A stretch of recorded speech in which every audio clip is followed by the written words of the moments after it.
A guten Erev Shabbos. Once upon a time, there was a fellow who had done very well in business, and he took the responsibility of distributing tzedakah very, very seriously. One night, very late, he was at the Kotel in Jerusalem, and he saw a Jew leaning up against the wall, crying deep sobs, and speaking to Hashem. This philanthropist asked if there was anything he could do to help, and the crying man declined. No, thank you. The philanthropist pressed him a little bit, saying, even if you don't think there's anything I can do, it would mean a great deal to me if I could help in some way. Tell me, why are you crying so much? The man said, I'll tell you why. He said, I have 12 children, Baruch Hashem, and I have prayed their whole lives for Hashem to help them find shidduchim, find good people to marry. Tonight, I married off my 12th child in yet another wonderful shidduch with which God has blessed our family, and right after the wedding, I came here to thank God for all the goodness that He's given us. That's why I'm crying, tears of joy and appreciation. Standing together at Mount Sinai and receiving the Torah are central moments of the Jewish experience. They're also the high point of this week's Torah portion of Yisro, and they're also one of the steps on the list of Dayenu in our telling the story of the Exodus at the Seder. Dayenu is when we express our thanks for all the good that God has done for us. You remember how Dayenu goes. If God would have taken us out of Egypt, Dayenu, it would have been enough. Now, who among us has ever wondered about the logic of Dayenu? Some people for sure have, because they've expressed their wonderment. For those of us who just sing the beginning, no problem. Ilu hotziyanu mi Mitzrayim, hotziyanu mi Mitzrayim Dayenu. If God would have just taken us out of Egypt, it would have been enough. Dayenu. You can still ask the question of what, and that's a good question. It would have been enough what, or so that what? The full first stanza of the song is, if God would have taken us out of Egypt but not carried out judgments against the Egyptians, it would have been enough. Huh? What does that mean? Would have been enough. If God would have taken us out of Egypt but left us stranded at the border, that would have been enough. We would have perished on the spot. The head scratching continues as we get to, if God would have split the sea for us but not taken us through on dry land, it would have been enough. Really? If God would have led us through the sea on dry land and drowned our oppressors in the sea, but not given us manna in the desert for 40 years, Dayenu? Dayenu. How on earth could it have been enough? We would have croaked. We don't want to croak. How could it possibly have been Dayenu? And the biggest question of all may be, if God would have brought us to Mount Sinai, but not given us the Torah, Dayenu. Come on. Without the Torah, what was the point of the whole thing? The song doesn't end there. Of course, it was clearly written by a Zionist, because not only did we leave Egypt, not only did God give us the Torah at Mount Sinai, but God also brought us through the desert into the land of Israel and built the temple for us to help us atone for our transgressions. That's really the be-all and end-all, to come home to Israel and live as a Jewish nation. The whole thing really only makes sense when you read all the way to the end. So let's take a look at 3 points that connect our portion this week with the Haggadah. Number 1, enough what? What does Dayenu really mean? Number 2, how can we say that standing at Sinai itself would have been enough if we would not have received the Torah? And number 3, what's the real meaning of freedom? Or would the Exodus alone really have been enough? Let's look at Dayenu first, which on the face of it means enough, or it would have sufficed us, or would have sufficed for us. Dayenu is one of those passages that the Rambam, Maimonides, does not include in his text of the Haggadah, Mishnah Torah. But his son, Avraham, reported that his father actually did say it at the Seder.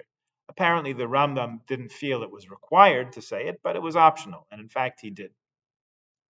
There is a custom not to pause between any of the lines of Dayenu on the face of it, so we shouldn't cease appreciating and praising God for these gifts. and also as an underlying message to show that really we were not satisfied up till here. We want to keep going till we get to where we're headed. Says Rav Ephraim Nissenbaum in his Haggadah, parents, for example, take great pleasure in a child's first smile, her first tooth, good grade she got on a test. But if the child had only those minor achievements and that were it for the rest of her life, surely the parents wouldn't be so satisfied. Nevertheless, each step at each stage of the game deserves acknowledgement and recognition. Every step is important, but not as an endpoint, rather as a point along the way of the journey.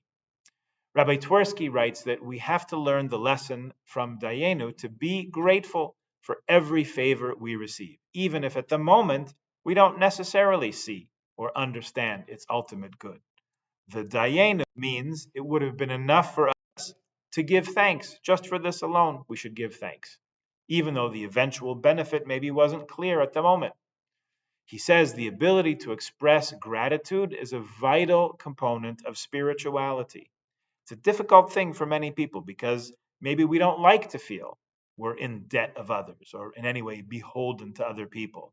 So, says Rabbi Twersky, sometimes we even subconsciously deny the good that comes our way because we don't want to owe anyone or owe anything.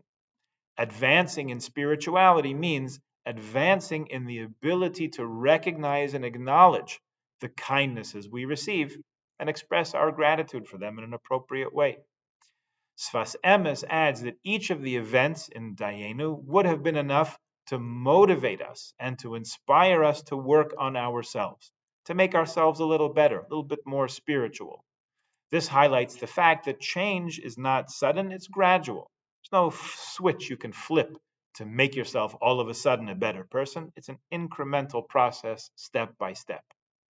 Erica Brown, in her Seder Talk Haggadah, suggests we take time at the Seder. You can even prepare beforehand. Learn from this lesson of being grateful for each gift that comes our way.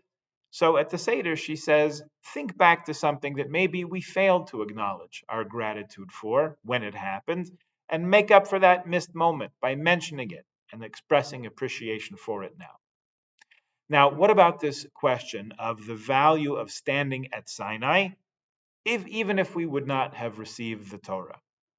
A Haggadah commentary called Suf Amarim says that yes, it would have been enough for us to come together as one people with one heart at Mount Sinai, even if it wouldn't have been followed by receiving the Torah.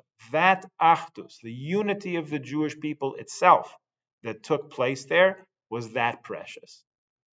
Rabbi Levi Yitzchak of Berditchev comments that our sages say Avraham kept the entire Torah before it was given. He refined himself to the point of sensitivity where he could grasp the mitzvahs without even being told or commanded them.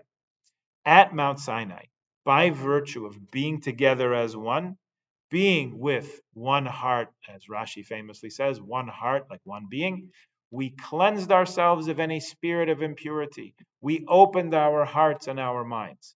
So if God would have merely brought us to Mount Sinai, that would have been enough to get us spiritually attuned and sensitive enough to intuit the Torah on par with Adam and Avraham. Let's say we wouldn't have been given the Torah. The Gemara in Eruvin says that we would have looked at the world around us and learned what to do. We would have learned modesty from a cat. We would have learned industriousness, hard work from watching ants, and so on. In other words, we would figure out the mitzvahs. Reb Chaim Brisker says, if we wouldn't have received the Torah with its 613 commandments, we would have still had the 7 commandments of the sons of Noah, the Noahide commandments that are meant for all humankind. That's a Dayenu right there. Rav Ramon from Gush says that Dayenu teaches us it's not only the final result, the ultimate redemption of Israel, that's important. The process, too, is significant. Even more, he says, another dimension of how Maimad Har Sinai, standing together at Sinai, was a preparation for receiving the Torah. In the first verse of the last Aliyah, Shavi'i of our Parsha, we learn how the Jewish people, it says, Ro'im et hakolot. We saw the voices. How does that work? How do you see voices? Well, nowadays we know You can form a picture from sound waves. It's called an ultrasound. Or you could also say that seeing means, like when I say, I see what you mean, it means I grasp something. It's clear, it's absolute, which is not always the case with hearing. Hearing connects a person to internal and hidden ideas, areas, beyond reality, beyond seeing, and yet it has its limitations. Rav Rimon wants to say that at Mount Sinai, all of us reached this level of awareness and sensitivity where we were able to see things clearly, to see openly the godliness of the world around us. That was why standing at Sinai was so worthwhile on its own. We are still able to see, and we have to maintain our ability to see those voices, those things that are normally heard. Seeing the voices, he says, means we can study Torah not just as an interesting subject, but something that's fundamental and basic to our world, something that directs our reality, something that stems from our innermost being. We're called upon to listen to it and to see it. We have to sense and recognize and appreciate godliness in order to experience the divinity of reality around us. And then there's the question of what is the meaning of freedom? Is simple freedom enough, or do we need more? Short answer, we need more. Freedom without direction leads to chaos. The whole point of freedom was to become God's people, not anymore Pharaoh's slaves. And the way we do that is by receiving the Torah not just 3,336 years ago, but today, every day. Every day we renew our commitment by living a Jewish life, making every moment holy and significant, full of meaning. A beautiful note from the Chidushei Harim appears in a Haggadah on Dayenu and Ilu Nasan Lanu Es HaTorah. If he would have given us, if he would have brought us to Mount Sinai, not given us the Torah. According to halacha, according to Jewish law, if you give someone a field surrounded by other fields, you have to also give that person paths to be able to access his field. If God gave us the Torah, surely he gave each of us, says the Chidushei Harim, passages to be able to access it. In other words, the power and the ability within us to be able to reach it. Rabbi Eliezer Berkovitz writes in his book, Not in Heaven, once the Torah was revealed to the children of Israel, its realization on earth became their responsibility, our responsibility, to be shouldered by human ability and human insight. The divine truth had to be poured into human vessels. It had to be accommodated in the modest cottages of human uncertainty and inadequacy. Rav Elchanan Wasserman puts a finer point on it. He says, as we went through each stage, each kindness and salvation that God did for us was itself sufficient. Yet after the next one, and the next, and the next, as the whole thing unfolded, we came to see in hindsight that each mila, each stage or favor or step shown us would not have been sufficient, based on what we know reading the story with knowledge of how it ends. This is how God expands our spiritual conceptions and shows us how what we may have been satisfied with at an earlier stage is really insufficient as a stopping point. We must press on. So ultimately, Dayenu is a relative term. It's enough for us to give thanks. It's enough for us to appreciate each step along the way. But without the whole saga, without all the steps of the journey, it would have been incomplete. We could have managed, but we would not have been able to fulfill our potential. As a people who believes that the world can be transformed for the good, and a people who knows that we have a part in changing the world. And freedom should be, in Isaiah Berlin's famous distinction, freedom to, and not simply freedom from. It's a positive liberty to make the world a better place. For starters, as we say every Shabbat in our prayers, the words of Isaiah, that nation shall not lift up sword against nation, nor shall they learn war anymore. May we see it speedily in our days. Shabbat Shalom.